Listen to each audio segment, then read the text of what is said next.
A paz do Senhor, meu amado, bem-vindo de volta à nossa escola bíblica. Nós estamos estudando o livro de Gênesis. Então pega a sua Bíblia, pega o seu caderno de estudos, ora o Senhor, pede a Ele discernimento, entendimento, conhecimento, sabedoria, pede a Ele proteção para que nós possamos desvendar dos seus mistérios. Nós estamos na vida patriarcal, que vai até o capítulo 36, e dentro desta parte nós já chegamos a Isaac. Só para lembrar, Abrão teve 3 principais filhos. O primeiro filho de Abrão foi com Agar, a escrava egípcia. Foi Ismael, que deu origem a todos os árabes.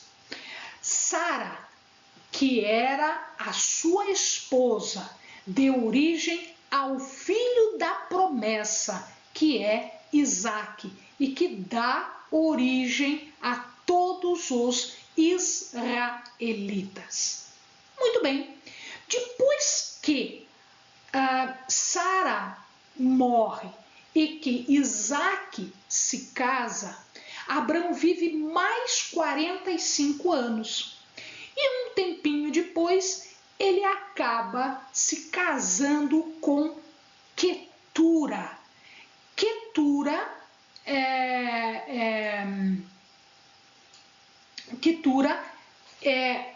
dá origem a um filho chamado Midian. Dentre todos os filhos que dá a Abrão, Quetura, o mais conhecido, a tribo mais conhecida é Midian, que dá origem aos chamados midianitas, que nós vamos ouvir falar lá na história dos israelitas. O verdadeiro continuador, da promessa, a semente de Abraão, é Isaac. Significa então que todos os outros filhos de Abrão foram despachados com os seus bens, com tudo, mas ele não ficou com nenhum próximo.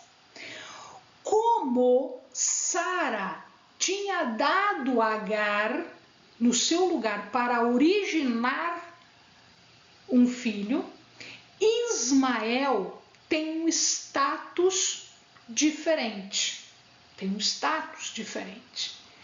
Ismael viveu 137 anos e habitou no deserto de Sur, defronte do Egito, no caminho que vai dali para a Assíria.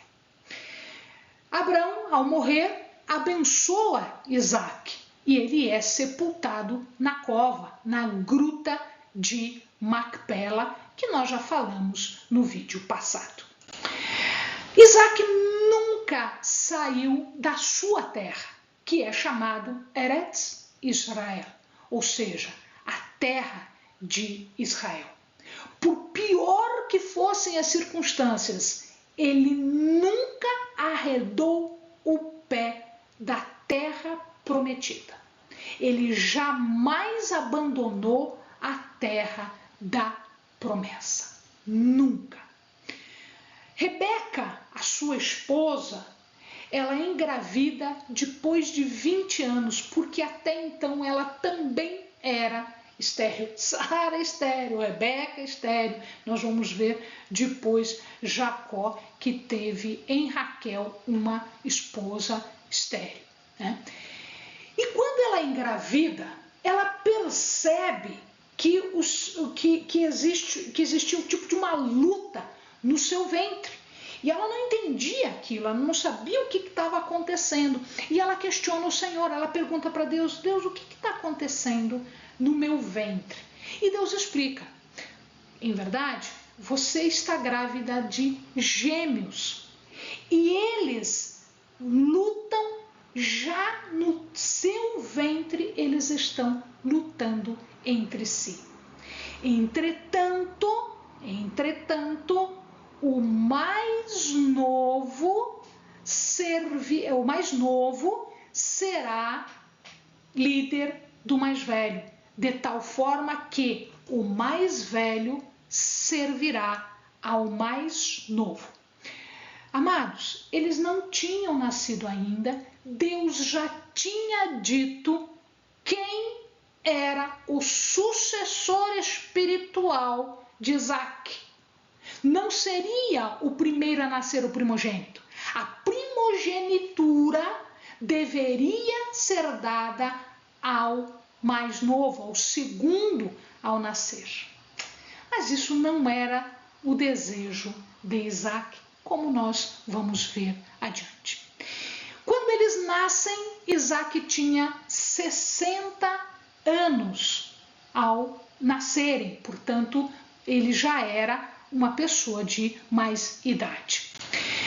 Esaú, num determinado dia, então nasce Esaú primeiro, Esaú é o primeiro a nascer. Então, em tese, quem tinha o direito de primogenitura? Esaú. A primogenitura significava a chefia da família.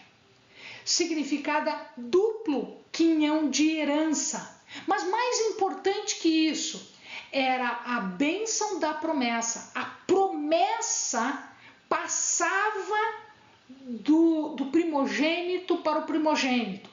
Então, a despeito de que Isaac não era o primogênito, ele era o filho da promessa, portanto, ele era o primogênito da promessa. Esaú foi o primogênito, mas ele não deveria ser o primogênito. A primogenitura deveria passar para Jacó, que foi o segundo a nascer. Aqui nós vamos ver dois comportamentos reprováveis. O comportamento de Esaú, que vende o seu direito de primogenitura com toda essa significação espiritual, ele vende por um bocado de lentilha, porque Jacó tinha feito um prato de lentilha e Esaú queria comer da lentilha, porque ele tinha chegado da caça com fome e ele queria comer. Então, ele vende o seu direito à primogenitura. Isso significa dizer que o desprezo que ele tinha pelas promessas de Deus, porque a primogenitura era isso, era a promessa de Deus, era absurdamente profundo. Porque ele vende a promessa de Deus por um prato de comida, por lentilha. Isso porque ele não estava morrendo de fome. Ele estava com fome, mas não morrendo de fome. Ele era profano. Num segundo momento, nós vemos aqui que Jacó também tinha a sua parcela de dano. Por quê? Porque ele foi até certo ponto cruel por aproveitar-se dessa situação e receber a primogenitura. Ou seja, ele não confiou em Deus de que a primogenitura, uma hora, lhe seria dada. Isso depois vai se aprofundar, isso depois vai complicar. Diz aqui que Esaú, era uma pessoa que comia da sua caça. Isso é importante, porque o Talmud, ele explica que a palavra caça vem com uma ideia, a ideia de engano, de emboscada, de armadilha, porque em regra se caçava ou com arco e flecha, ou com lança, ou com armadilhas. Então, viver da caça significava que a boca de Esaú estava cheia de engano, cheia de mentira, cheia de hipocrisia. Enganando seu pai do jeito que ele fazia, enganando seu pai que acreditava em Esaú e preferia Esaú em detrimento de Jacó. Apesar do que Deus já havia dito enquanto Rebeca estava grávida, de que era Jacó o primogênito e não Esaú. Caçar com a boca é a eloquência, bela palavra, engano. O engano que Esaú fazia em relação ao seu pai. E quando ele não conseguia as coisas, ele usava de força bruta e de violência. Então, este era Esaú e a história vai provar isso mais tarde. Já está indicando isso, mas vai provar mais tarde. Neste meio tempo, houve fome. Novamente houve fome. Mas Deus não permite que Isaac vá para o Egito. Ele não permite. Isaac nunca saiu da terra prometida. Ele nunca se desviou do lugar prometido, do lugar sagrado que Deus havia lhe dado. Isaac, aqui, ele é um servo obediente. Ele é um servo completo, responsável e submisso a tudo que Deus lhes diz. Deus diz, vai em direção à Filisteia. E ele foi. Ele vai até Gerar. E ali ele encontra Abimeleque. Veja, Isaac obedece a Deus, cuidado aqui, Isaac obedece a Deus e ele se recusa a ir para a abundância do Egito por conta de uma obediência a Deus, né, em relação às bênçãos que Deus tinha para ele. Ele não tinha certeza disso, ele tinha promessa disso, mas ele já havia passado uma situação com o Deus da provisão, Jeová Jiré. Então o que acontece? Ele segue as ordens de Deus. Para a região de Abimeleque, para a região de Gerar, que ele vai. E ali ele comete um erro, o mesmo erro que o seu pai cometeu. Ele diz para Abimeleque que Rebeca não é sua esposa, mas é sua irmã. A mesma coisa que Abrão fez. Sara era a sobrinha de Abraão. E aqui, eles são primos. Eles são relacionados numa mesma família. Não existiam essas palavras, então se falava irmão. Mas não irmão no sentido de irmão. De tal maneira que houve um mal entendido aqui, e Abimeleque entende Rebeca como irmã, e não esposa de Isaac. Existe um engano em relação a Abimeleque, só que esse Abimeleque agora, ele fica de olho e percebe que Isaac faz um carinho em Rebeca, e ele então entende toda a situação, vai atrás de Isaac e ele explica que ele teve medo, enfim. Por um lado, eu vejo a certeza de Isaac não indo para o Egito e confiando nas promessas de Deus, no apoio e no suprimento daquilo que ele precisa, na segurança e na proteção. Por outro lado, a gente vê esse erro infantil que o próprio Abrão já havia cometido 2 vezes, porque ele falou isso de Sara, irmã, 2 vezes, para o faraó e para o próprio Abimeleque, sendo ele o próprio Abimeleque ou um outro Abimeleque, porque o nome Abimeleque é um nome de posição e não um nome pessoal. Deus abençoa muito grandemente Isaac. Isaac é uma pessoa altamente abençoada por Deus. Abençoada por Deus. Ele não passa por apuros. Deus o livra de muitos apuros. E a Bíblia diz que ele foi abençoado de 1 para 100. Ou seja, para cada semente que ele plantava, ele tinha 100 vezes mais. era muito superior a qualquer outro tipo de bênção que existiu aqui na Bíblia ou em outra situação prática da vida naquela região. Apesar de ser abençoado, ele teve uma dificuldade sim, mas uma dificuldade menorzinha.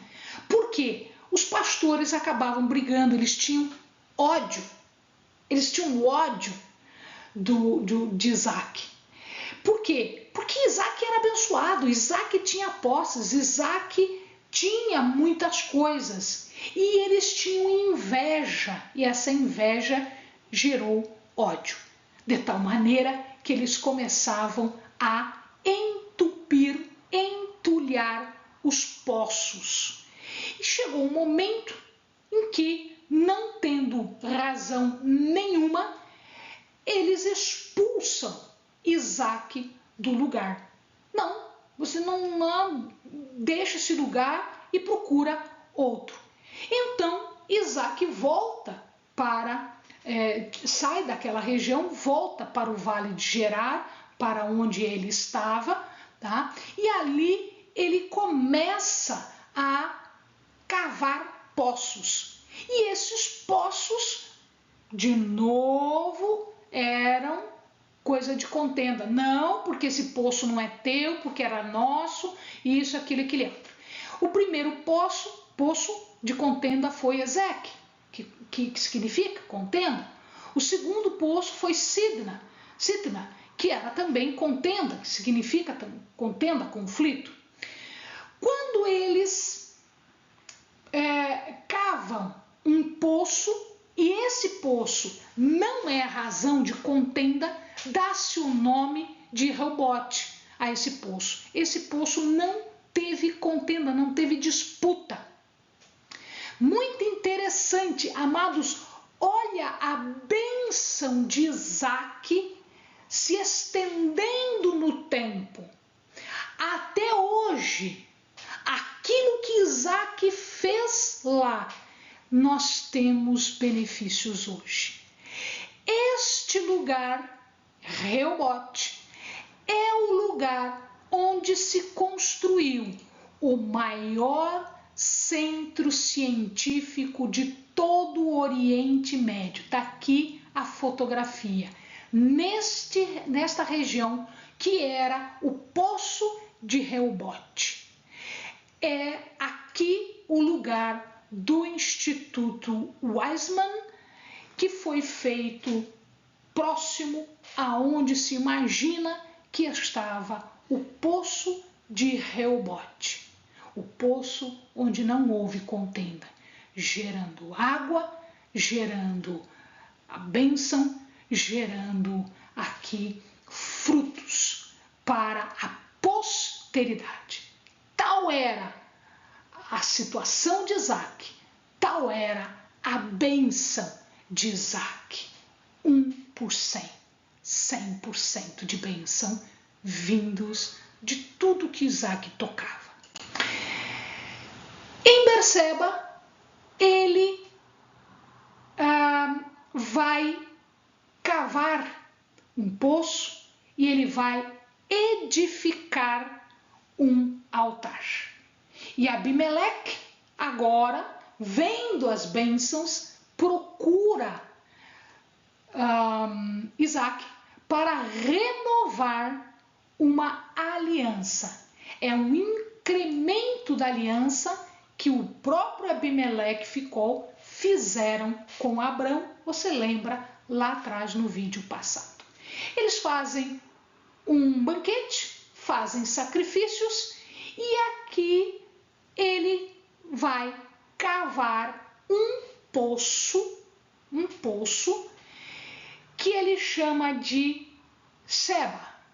Seba é o Sheba, quer dizer 7. O 7º poço que ele havia aberto. Abrão cavou 3.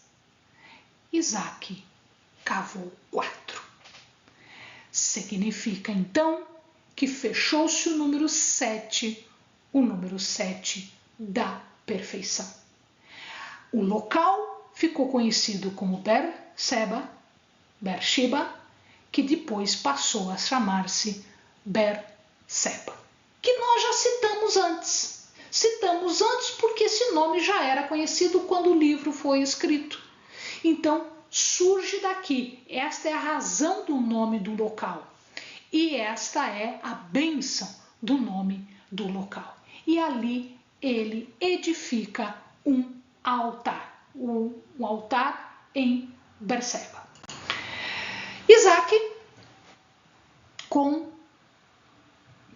Esaú, né? Isaac nós já vimos.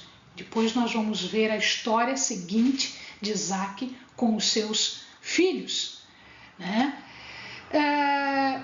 Mas Esaú, a gente conta antes a história de Esaú, antes da história de Jacó, porque a história de Jacó vai vai fazer muitos capítulos. Isaac aqui tem um dissabor com Esaú. Esaú não só vende a sua primogenitura, desrespeito pela primogenitura, mas ele também faz casamentos que não eram casamentos aceitos por Isaac. Veja que Abrão mandou buscar esposa para Isaac, lá em Padã Arã. Esaú não se preocupa com isso, ele não está nem aí. Ele faz aliança com o povo da terra. Ele casa com Judite e Basemate, que são etéias, que são cananeias. Ou seja, como é que Isaac poderia abençoar com a primogenitura, com as bênçãos das promessas, a um homem como este? Então, já está aqui na cabeça de Isaac. E depois nós vamos ver essa história, como é que ela vai se desenrolar. Amém, amados? Bons estudos!